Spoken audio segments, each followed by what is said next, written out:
Hi, I'm Jourdan. And I'm Liz. And we're High on History.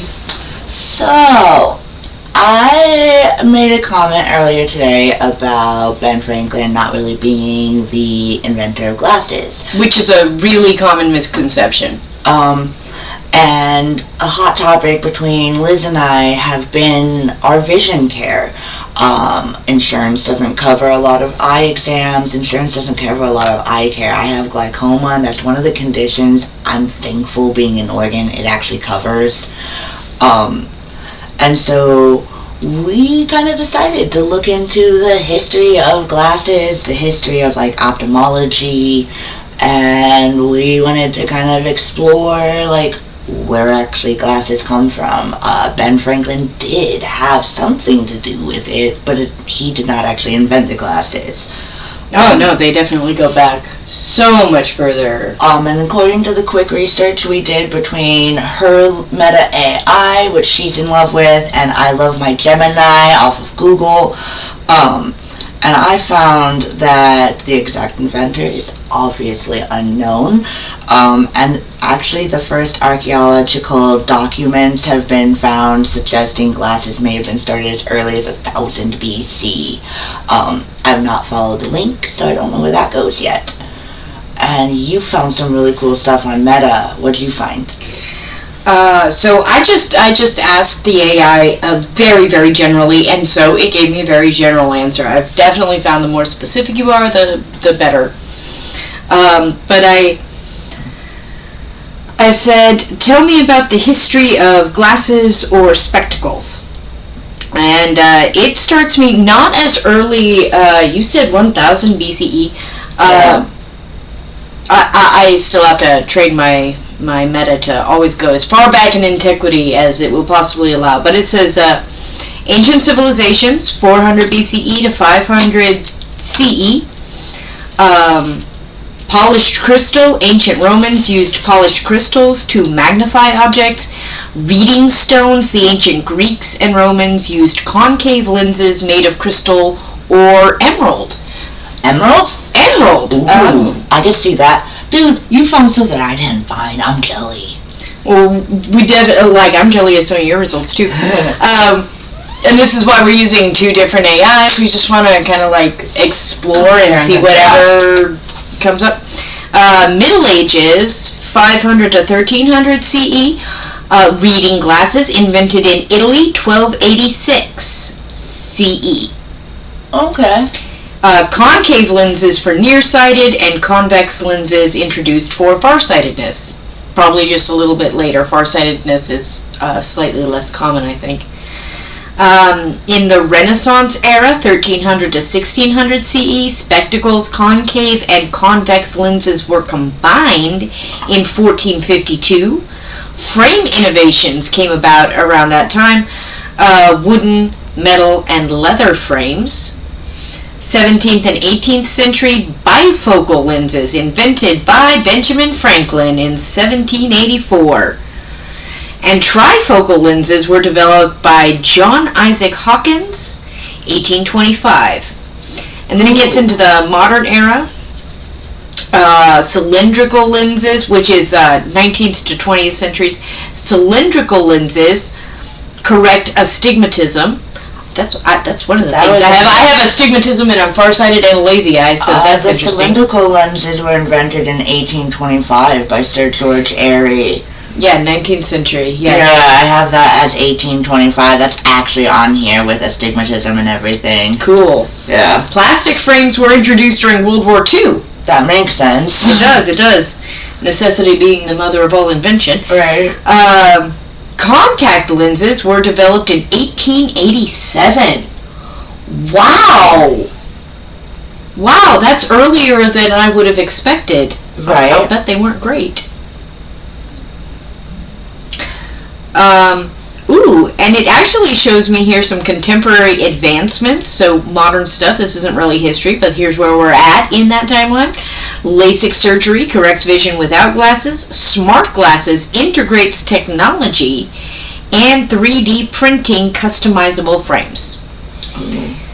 Key innovators, I'm showing Salvino d'Ermate, Italy, 1306. Oh, those who speak Italian, please forgive my horrendous American pronunciation. Alessandro da Spina, Italy, 1306. Benjamin Franklin, USA, 1784. John Isaac Hawkins, UK, 1825. The word spectacles comes from the Latin spectare, meaning to look. Glasses were initially a symbol of wealth. Yeah, that makes sense. Healthcare! The privilege of the wealthy always. Right. And the first sunglasses, this I wasn't expecting. The first sunglasses were used in ancient China. What? We're gonna have to follow that up. Okay. So I found this really cool fact that I kind of wanted to follow as I was going through my notes. And in the 10th century, and again, I don't speak Arabic since you mentioned you don't speak Italian. Yeah. But I'm fairly good at pronunciating Arabic language. Actually. Pronunciating? Shush! Don't make fun of me. You know I make up words. Anyways,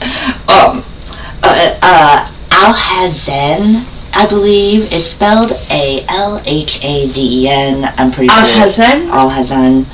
An Arabian. He's an Arabian. Oh, oops. Anyway, he was a mathematician that wrote about the optics, and he's known as the father of modern optics. As I was going through my history and as I was looking through, I've actually found there's a lot of Arabian scholars, and of those of the Middle Eastern descent. There's Ibn al-Haytham, Heitam. I don't know how to Al-Haytham. Al-Haytham. Yeah. I don't know how to pronounce the first name. Ibn. Yeah. I mispronounced it once while we were doing our job at the call center, and that's nice. One of the schedulers that I was speaking with corrected me. And really cool because I felt really horrible.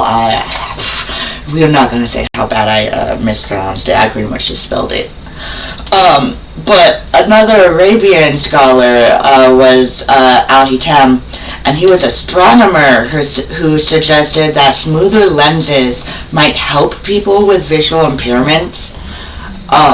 Interesting. So I kind of want to actually break away from the rabbit hole of Benjamin Franklin and modern medicine, because as far as really we're concerned, that's pretty modern day as what I'm looking at right now, even though it's not. I also share your love of super ancient history, and I'm not trying to discredit Ben Franklin or anything. No, but he didn't invent glasses. He invented bifocals, and that's great.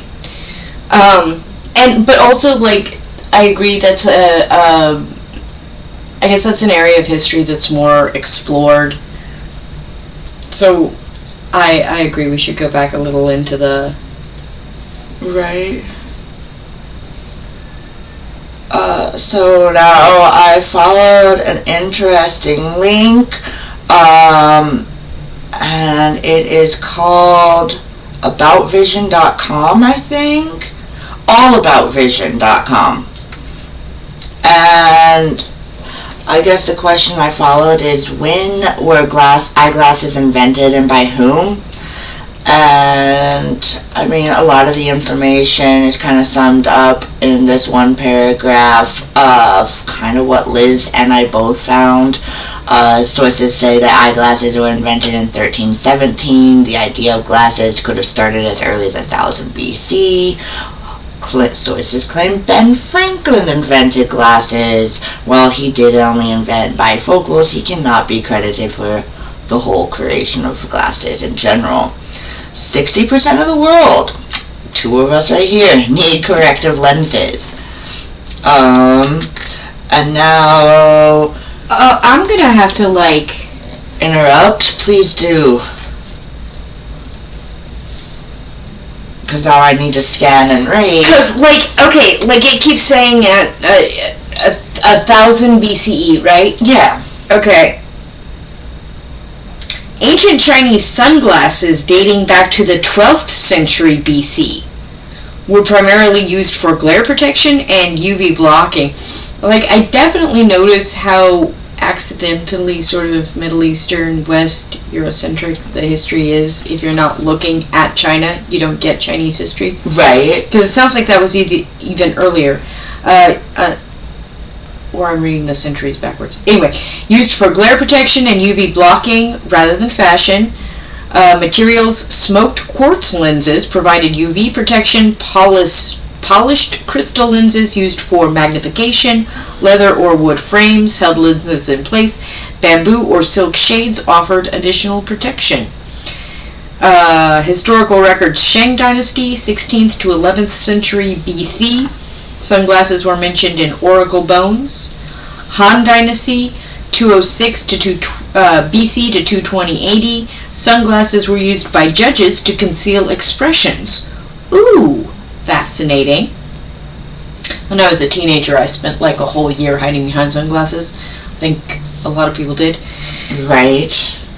Good 90s! I love hiding behind my sunglasses. And I have good sunglasses, me too. Tang Dynasty, 618 to 907 AD. Sunglasses became popular among nobles. Oh! Regional variations. Oh, I was not expecting this. So effing cool. Inuit-inspired snow goggles used by Mongolians and Tibetans. Yeah. I was not expecting that.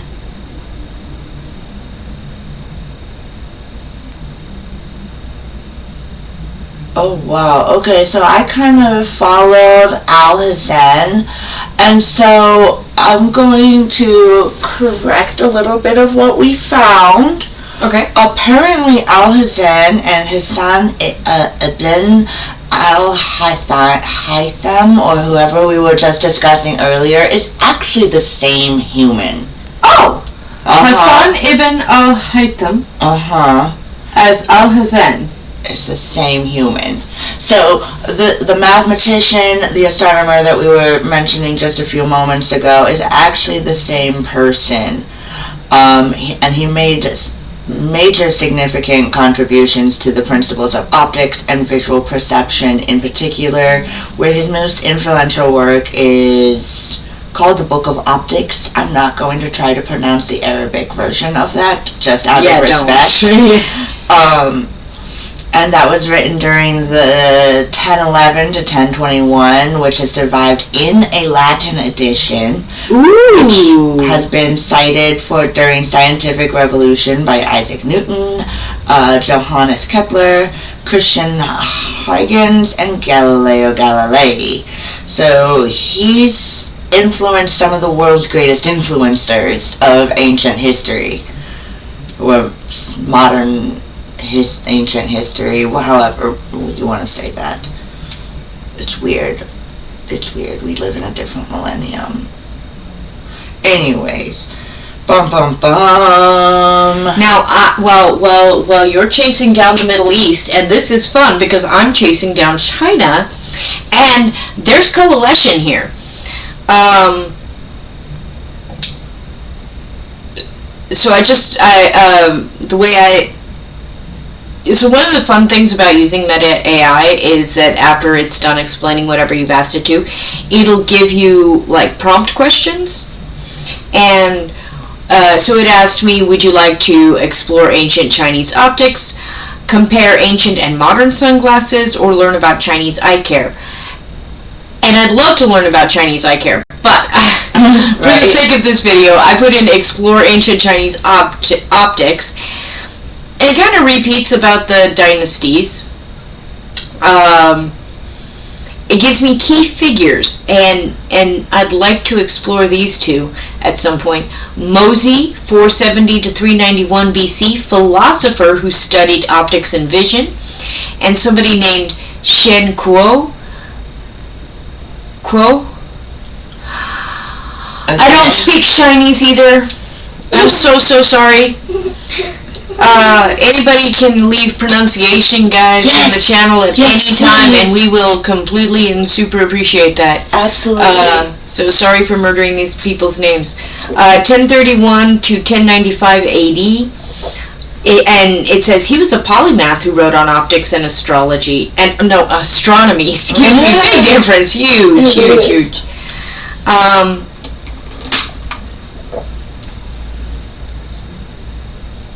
And then it says influences. This is fun. It says Greek and Roman optics influenced Chinese understanding of optics, and then it also says the Islamic Golden Age exchange of optical knowledge. So, like, there was that huge period of history, the Silk Road, that Golden Age of Enlightenment, and I'll bet that's where things like glasses really took off. Yeah. Interestingly enough, dentistry's had some weird golden periods that you just wouldn't expect, but I don't feel like going into that. I don't want to go into that nightmare. I have a dentist appointment tomorrow. I need to send that email. And it says legacy, modern optics, ancient Chinese discoveries paved the way. Chinese astronomy contributed significantly. And then it says, so this time my prompts are explore Mosey's optics theories, which I would love to do at some point. Right. Learn about ancient Chinese telescopes. And I mean, I would not have thought about telescopes as coming up in this conversation, but astronomy, philosophy, and this is amazing. Is the predecessor? What is the word I'm looking for? Predicate? I don't know. The predecessor? Yeah, sure, I think I'm right. Of glasses, like they're meant to help us see clearly in just our daily lives. But if you think about what a telescope was used for back then, or even today, it's to help people who have normal vision to see things far away. Right. So, I mean, really, when they were developing the ancient telescopes, they were really pre-developing modern glasses. Well, wait, which came first, though? Oh no, that rabbit hole now. I don't know. Like, did they develop independently or around the same time? I'm just talking out my ass now at this point. Which came first? Early spectacles or early telescopes? So... and then, hold on. Oh. How do I want to word this? Access ancient history. I learned to talk to computers through Star Trek. Oh. Seriously. So, while that's kind of loading, I'm going to interject with a little bit of information about Alhazen. And he apparently was the first to correctly explain the theory of vision. Now, my guilty pleasure in the world is anatomy and physiology. I am a diehard, biological fanatic. So I really want to go into this, but we're on history, so we're not going to go into super, medical stuff. But he was also the first to argue that vision occurs in the brain, pointing out observations that is subjective and affected by personal experience. He also stated that the principle of laced time for refraction would later become Fermat's principle. Oh my god. Holy shit. I remember studying Fermat's principle when I was in high school.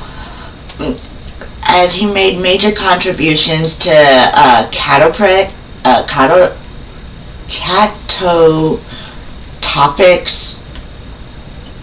This one. Catoptrics and dioptrics. By studying reflection, refraction, it's the way our eyes actually form light. It's the layers of our eyes. Oh, okay. Yeah. I'm sure I'm not entirely right because, again, it's been a long time since I studied that. Please, and again, fact check away. On my biology stuff. It's been 20 years since I was in high school for beginner eye stuff. But basically it's the refraction and nature of the images formed by light, which is how we see. Right. And he was the early proponent in the concept of that hypothesis that must be supported by experiments based on confirmable procedures or mathematical reasoning. So he was the mathematician that was prominent to the concept of the hypothesis that has to be experimented over and over again and confirmed by mathematics. He was an early scientific... I've been known to combine words all day. So he's an early pioneer in the scientific method 5 centuries before the Renaissance era, who gave us what we know as the common scientific method that we all practiced in high school and middle school. And he is sometimes described in the world's first true scientist. He was also a polymath, writing on philosophy, theology, medicine. This man is amazing. I can't believe I have not found him before. I'm going to have to go on a bio history on this dude at some point on my own free will. He was born in, I'm going to butcher this, please forgive me, Iraq, Barsa, B-A-R-S-A, Barsa? No, I think that's right. Barsa, Iraq. Oh, that's Basra. Basra, sorry, Basra, and he spent most of his time of his productive period in the capital of Cairo, and authoring various treaties and tutoring members. Authoring. Yes, respect my authority. So yes, he was writing, since I can't say that word anymore, treaties and tutoring members of nobility. And then, this just goes into a few quotes of just some stuff, cities, by names, legal names. You know how Wikipedia does all that little extra names and stuff that really each and every one of which is its own rabbit hole. Yes, and I would like to try to explore each one. And then it said that he paved the way for modern science and physical optics. I think I just found somebody I really can't wait to look into. I also somebody I really want to look into. So we'll get to the conclusion first. Early spectacles predated early telescopes by approximately 300 to 400 years. Oh, okay. But there's some overlap in spectacle innovation, Okay, so one thing it does say is it mentions that guy Shen Kuo again. That's a French dude, right? No, he's Chinese. Oh, my bad. I'm sorry. 11th century. Describes telescope-like device. I want to know what it means by describes. But, I am really curious about Shen Kuo. He was also a polymath, and it seems that he probably a unique guy to learn about. So, to get out of my rabbit hole of Alhazen, which I still do kind of want to stick in with the Arabic scholars. A fun little fact, apparently Pliny the Elder mentions Nero used emeralds as a vision aid. Going back to your little fun fact that you mentioned. That's cool. Yeah. That's Pliny, I think. Pliny? I don't know. I don't speak Greek. At this point, we don't speak any language other than English. Just clarify that now. It's Roman. Oh, yeah, my bad. That's an insult there. Some fighting words. Okay, don't come back. I think, should we be done before we further foot insert? So before we butcher anybody else's name, thank you, everybody, for joining us on this little trip. Please hit like, subscribe, and share if you are down for wandering randomly through history. Just to sum up, today we learned that spectacles go way back. Way back. Sunglasses, full credit to the ancient Chinese. Smoky quartz, that's so cool. Right? It really is so cool. And Alhazen, I mean, that man basically... That's amazing. Yeah, like, I read one paragraph pretty much, and I mean, I stuttered through it. I gotta say, your Gemini AI gives you more interesting, detailed stuff. Like, this is very overviewy, which I like because I can explore the specifics, but Gemini AI is connected to Google, so I have complete access to the internet with my AI. Right. Where your Meta... Well, it's a glorified chatbot. Is a glorified chatbot. Which, I mean... Nothing wrong with that? No! And being able to see the two differences interact with each other as we interact or figuring out where we're going is going to be cool to see the progress. Like, yeah. I've got my Google Gemini pretty damn, fine-tuned.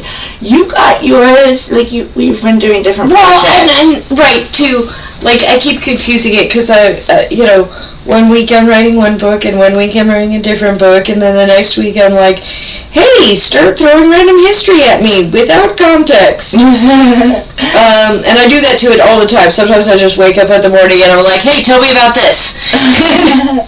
So, but yeah, I think we'll call that good and go get some dinner and stuff. I'm totally ready to go chow down. Heck yeah. Well, thank you so much for joining us. We appreciate you being here. And if you want more, like, subscribe, and share. Oh, and live long and prosper.